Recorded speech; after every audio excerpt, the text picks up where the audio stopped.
Hello tout le monde, aujourd'hui on va parler Power BI ou Excel également puisqu'on va surtout parler Power Query. Alors vous savez que Power Query est un outil que vous pouvez utiliser aussi bien dans Power BI Desktop que dans Excel, donc ce que vous voyez dans cette vidéo est applicable aux deux. Et on va parler de la connexion à un dossier.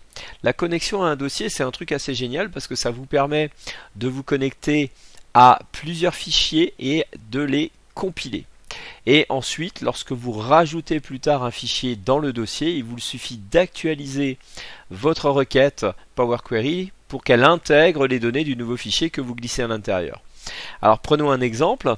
Je vais ici obtenir les données. Je vais faire ici plus et accéder à la possibilité de me connecter à un dossier. Vous avez encore une fois cette possibilité identique sur Excel. Donc ce qu'on est en train de faire ici sur Power BI, n'hésitez pas à le tester sur Excel, c'est exactement la même méthode. Je vais ensuite me connecter au dossier. La machine me demande le chemin de mon dossier, je vais donc lui donner. J'ai récupéré le chemin qui mène à mon dossier, je valide par OK. Et j'obtiens ici la liste des fichiers de mon dossier. Il s'agit de fichiers CSV avec des informations diverses et variées à l'intérieur. Si je souhaite compiler les informations de ces fichiers, la solution classique consiste à venir ici, à combiner et transformer les données. Je vais donc combiner et transformer mes données. La machine me demande ici quel est le fichier dont la structure va me servir de modèle. Je vais ici lui indiquer que c'est le fichier janvier, donc le plus ancien en date. Elle me met ici un petit aperçu. Alors vous voyez qu'il y a plein de problématiques, hein. Les en-têtes ne sont pas bien détectées, d'autant plus qu'ils tiennent sur deux lignes visiblement ici. La date facture, le pays origine et la marge réalisée. Ces intitulés devraient être tous les deux dans la même cellule. Là nous avons clairement un petit problème. Il y a également des lignes inutiles présentes dans les fichiers. Tout ça, on s'en occupera un petit peu plus tard. On va pour l'instant cliquer sur OK. Et le résultat dans Power Query est une compilation de mon fichier. De mes fichiers pour être tout à fait précis. Alors vous notez bien sûr qu'il y a des petites anomalies ici à gauche à droite. Elles pourraient être réglées ici de différentes manières, mais je vais vous proposer de les régler différemment. Alors, de quoi s'agit-il? Eh bien regardez, vous avez ici une requête qui est le résultat de notre compilation de fichiers, c'est-à-dire nous retrouvons ici les fichiers de janvier 2024, ici les données de février 2024, etc., etc. Mais si vous regardez ici, vous avez une autre requête, et c'est la deuxième qu'il faut retenir, après la requête finale, c'est la requête transformer l'exemple de fichier. Ceci est en fait le modèle janvier que l'on a indiqué à l'étape juste avant de compiler les données, et on y retrouve la structure classique de base, si vous voulez, d'un fichier tel qu'on veut ensuite plus tard le retrouver dans la compilation globale. Et on peut donc, vous l'avez compris, intervenir à cette étape-là plutôt qu'à l'étape finale. Et pourquoi ici c'est judicieux? Eh bien parce que vous voyez que pour chacun des pays on a le même problème, c'est qu'on retrouve plusieurs fois ces intitulés ici qui reviennent sur deux lignes et qui nous posent problème. D'autant plus qu'ils ne sont pas récupérés là-haut dans la requête finale. Ça typiquement ce sont des traitements qui sont à faire sur chaque fichier et de préférence avant de compiler. C'est-à-dire qu'avant de compiler, ce serait bien qu'on ait date facture dans la même cellule, pays origine dans la même cellule et marge réalisée dans la même cellule, qu'on les ait ramenés en haut des colonnes pour qu'ensuite notre compilation finale soit propre. Je vais donc vous montrer comment réaliser cette opération, mais il faudra s'y prendre un petit peu différemment de ce qu'on vient de faire. Néanmoins, ce qu'on vient de faire, la connexion à un dossier, c'est une opération qui fonctionne parfaitement Si vous avez des fichiers qui sont propres, par exemple les fichiers de votre banque que vous téléchargez tous les mois avec le débit, le crédit, les opérations. Si vous avez le fichier de janvier, le fichier de février, le fichier de mars dans un dossier et que vous vous connectez à ce dossier, vous pourrez compiler assez facilement toutes les opérations des 3 mois. Ça ne devrait pas poser de problème particulier. Là, j'ai volontairement pris des fichiers compliqués, mal fichus, et on va voir comment régler ce problème. J'ai donc ma connexion à mon dossier, j'ai des fichiers qui sont de très mauvaise qualité, je vais les modifier.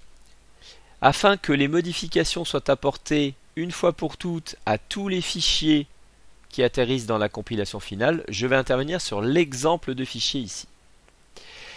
Et vous remarquez que j'ai ici une connexion à ma source, que la machine n'a pas récupéré les en-têtes de colonne ici. Je devrais avoir ici date facture, pays origine, etc. Elle ne l'a pas fait. La raison est que les données ici sont sur 2 cellules, donc elle n'a pas pu faire grand chose. Il va donc falloir qu'on arrange tout ça. Alors regardez, on va se tourner vers les astuces Power Query que l'on utilise régulièrement. Je vais aller dans Transformer et je vais transposer mon tableau. Transposer, cela veut dire que ce qui était en colonne va passer en ligne. Je transpose mon tableau. Vous voyez que désormais mes colonnes date, pays, marge sont devenues des lignes. Et ici, on a l'intégralité de notre tableau, cette fois-ci dans l'autre sens, en ligne.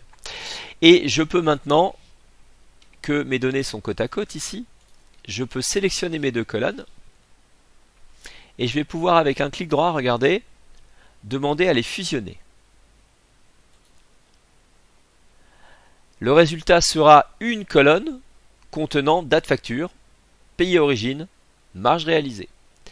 J'aimerais avoir un petit espace quand même entre chaque mot, entre date et facture, entre pays et origine et entre marge et réalisée. Je vais donc ici mettre un petit séparateur espace entre les mots. Je vais ici indiquer un nom de colonne en tête propre, même si honnêtement ça ne serait pas nécessaire. Je vais valider par OK et j'ai ici cette fois-ci mes en-têtes propres qui ont été regroupées en une seule et même colonne. Je vais pouvoir maintenant transposer à nouveau mon tableau pour que date, facture, pays, origine et marge réalisée redeviennent des colonnes. On y va et on a maintenant ici en haut de nos colonnes nos intitulés. Nous allons à présent pouvoir les promouvoir. Alors je clique ici sur le petit carré et je demande à Microsoft Power Query d'utiliser la première ligne de mon tableau comme ligne d'en-tête. Et regardez, j'ai désormais ici mes en-têtes. À partir de là, j'aurai cette modification, comme je suis ici sur l'exemple de fichier, qui sera faite sur chacun des fichiers du dossier. Et je vais donc au final, quand j'irai dans ma compilation principale, avoir des fichiers propres, avec chacun leur en-tête. Alors ensuite, retournons dans Fichier à compiler. À ce stade-là, la machine m'indique qu'elle a un problème. En effet, nous avons désormais des colonnes qui s'appellent date, facture, pays, origine, etc. Alors qu'avant, elles s'appelaient column 1, column 2, etc. Il va donc falloir corriger cet aspect-là. Je vais simplement ici supprimer la dernière étape qui essayait de modifier les types de données sur la base de noms de colonnes qui n'existent plus. À partir de là, la machine se base sur l'exemple du fichier pour générer les colonnes. Je les retrouve ici. Je peux ensuite, par exemple, décocher tout ce qui est inutile. Et vous voyez qu'il me reste un dernier problème à régler, ce sont les types de données. Où ici j'ai un type de données qui n'est pas identifié. ABC123 veut dire qu'on n'a pas identifié le type de données. C'était surtout dû à ces lignes inutiles qui posaient problème parce qu'elles sont au format texte, alors que vous avez ici des dates ou ici des nombres par exemple. Et une fois que j'ai identifié donc cette problématique, je peux redemander à Power Query de me refaire une détection des types de données. Ça se passe dans Transformer, détecter le type de données. Il l'a fait ici pour la date facture.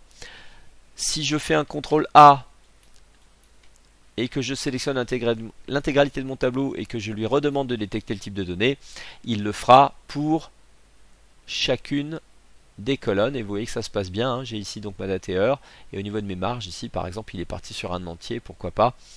Même si dans l'absolu, une marge étant plutôt une devise, on pourrait par exemple ici lui demander de partir sur un décimal fixe. Et voilà, j'ai désormais une compilation de tableaux qui est propre. Je peux exporter ces données dans Power BI ou dans Excel. Voilà, c'était un exercice un peu plus compliqué peut-être qu'à l'ordinaire. Néanmoins, si cette petite astuce sur Power Query vous a été utile, eh bien n'hésitez pas à lâcher un petit pouce, abonnez-vous, et en attendant de vous revoir, je vous dis à bientôt.